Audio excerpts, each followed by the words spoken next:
Hello नमस्कार दोस्तों, स्वागत है आपका अपने ही यूट्यूब चैनल पर। समाजवादी पार्टी से 315 विधानसभा क्षेत्र से विधायक पद के प्रत्याशी माननीय अमित चौबे जी ने देश और प्रदेश के भाजपा सरकार के खिलाफ और स्थानीय भाजपा विधायक के खिलाफ गंभीर प्रश्न खड़े किए हैं। तो आइए इस वीडियो में हम देखते हैं इन गंभीर मुद्दों को। अपनी बात को शुरू की जाए क्योंकि बड़ा विषय है, बड़ा मुद्दा है कि चोर की दाढ़ी में तिनका, कि आदमी किस स्तर पे आ सकता है। और याद रखना, विपक्ष की भूमिका क्या होती है, इंसानियत क्या कहती है। इंसानियत ये कहती है कि जहां जहां अन्याय हो वह हमारी नैतिक जिम्मेदारी है उस अन्याय के खिलाफ हमें लड़ने के लिए। जैसा कि मैं पहले आपसे परसों मैंने बताया था कि धानी और बिजबंगगंज मार्ग पे मैं माननीय विधायक जी के चर्चित विधायक हैं, सड़कों के मसीहा कहे जाते थे।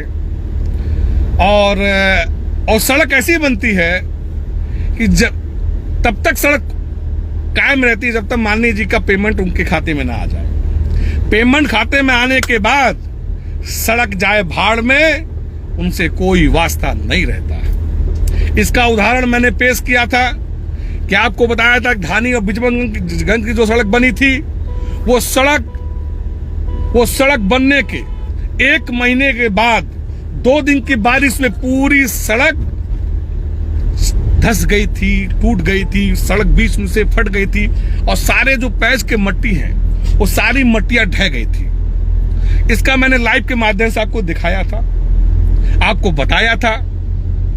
समाजवादी पार्टी की विपक्ष की क्या भूमिका होती है कि 24 घंटा बीतने के बाद माननीय विधायक जी की नैतिकता जागी, उनको एहसास हुआ कि हमने गलत काम कर दिया है। हमारे ठेकेदार जो उनके पारिवारिक लोग हैं वो गलत सड़क बना दिए हैं, कमीशन ज्यादा हो ले लिए हैं, सड़क फट चुकी थी। आज धानी बिजबंगगंज मार्ग की सड़क पे मरम्मत कार्य शुरू हो चुका है। लेकिन मैं इतने से भी नहीं चैन से बैठने वाला हूं। आप लोग अधिक से अधिक शेयर करिएगा, लाइव करिएगा, क्योंकि लोकतंत्र में हमारी ये नैतिक जिम्मेदारी है, मौलिक अधिकार है कि मैं अन्याय होगा, चाहे हमारी सरकार रहे, आपकी सरकार रहे, सरकार किसी की रहे, अगर गलत काम हो रहा है तो आपको उस गलत काम के खिलाफ आपको बोलना पड़ेगा, लड़ना पड़ेगा, कहना पड़ेगा। और आज जो मेरी पहचान है, मेरे लिए ना हिंदू, ना मुसलमान, ना भारत, ना पाकिस्तान, ना गीता और कुरान, हमें मतलब है अपने फरंदा विधानसभा के विकास से। अगर जो फरंदा विधानसभा के विकास की गति को डांका डालेगा, विकास को विनाश के रूप में तरफ ढकेलेगा, तो आपका बेटा अमित चौबे तब तक खामोश नहीं बैठेगा जब तक उन दोषियों के खिलाफ कार्रवाई ना हो। और मैं आपके लाइव के माध्यम से भरोसा दिलाता हूं, हमारे नेता माननीय अखिलेश यादव जी ने, समाजवादी पार्टी की सरकार थी, लखनऊ से आगरा तक शानदार सड़क उन्होंने बनाया था।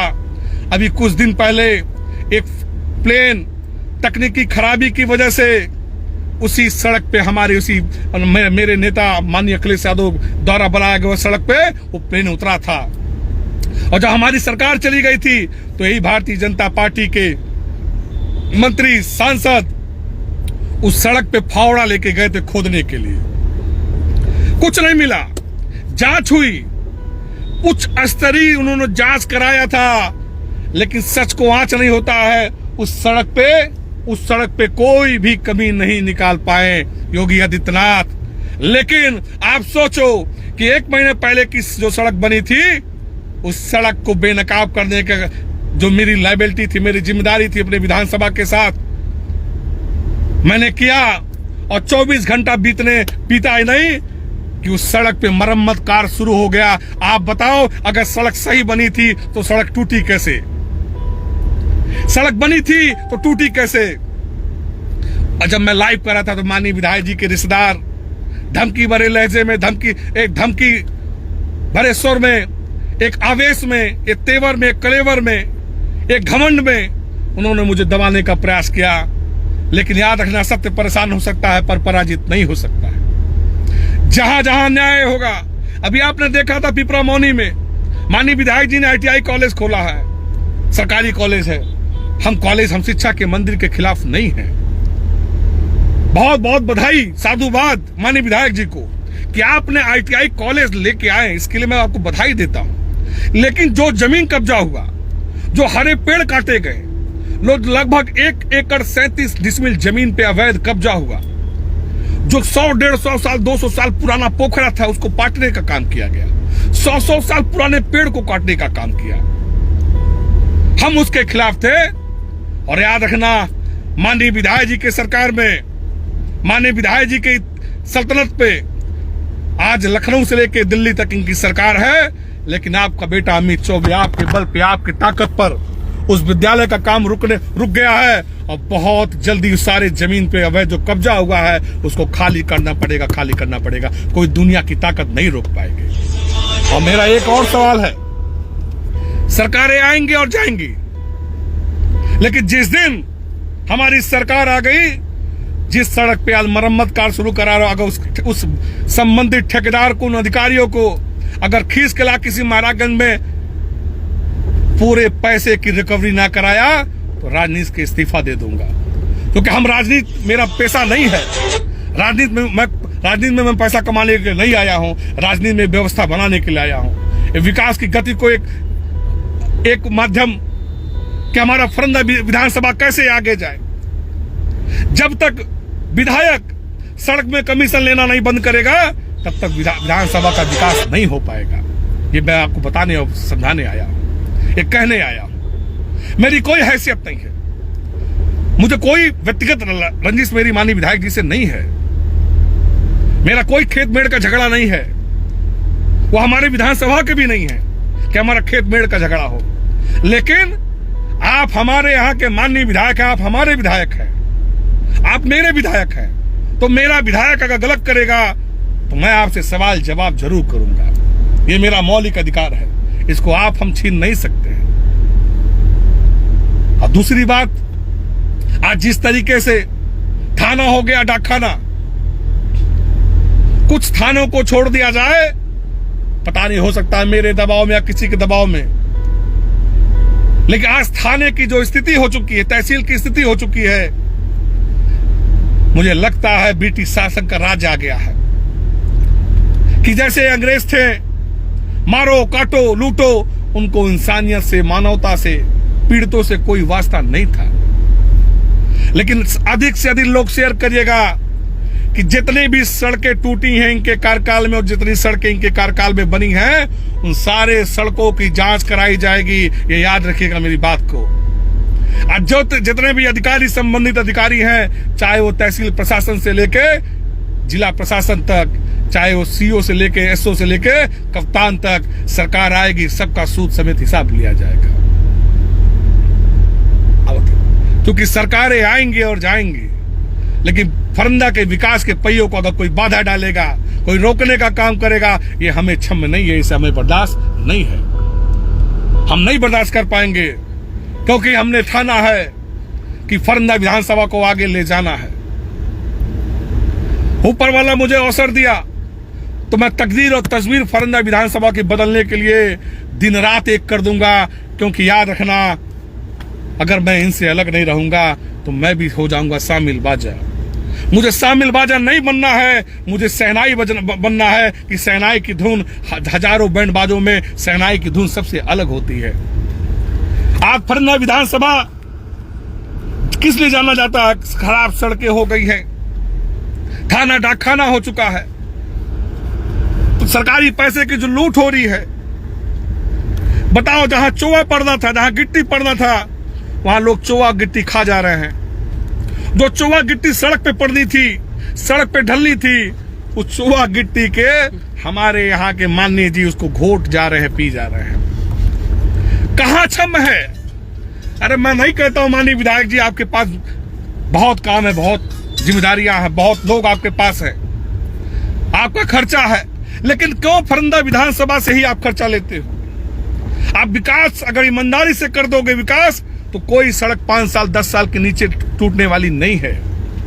आखिर क्या वजह है कि सड़क बनती है, हमारा पैसा लग रहा है, सड़क बन रही है और 1 महीने के अंदर सड़क टूट जा रही है, तो इसकी जिम्मेदारी कौन लेगा?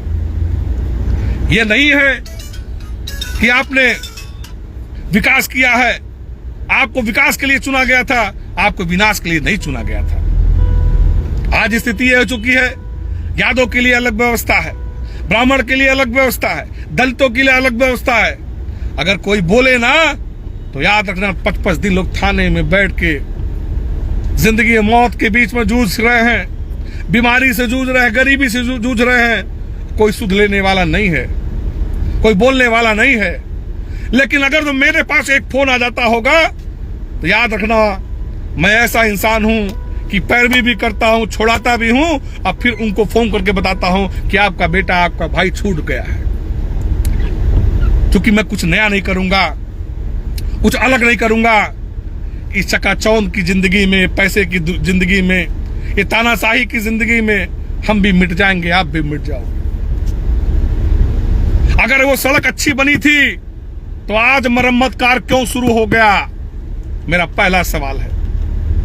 अगर मैं गलत था तो आप सही थे, आप सही थे तो आज मरम्मत कार्य क्यों नौबत आ गई शुरू करने की 1 महीने की सड़क?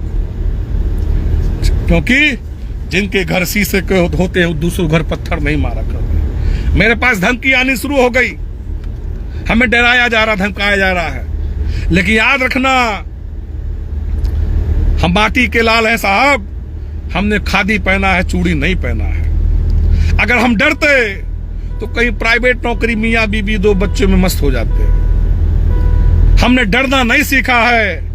अरे मरना तो एक दिन सबको, कोई कोरोना से मर गया, कोई सड़क से एक्सीडेंट से मर गया। मेरे परिवार में फौजी लोग हैं।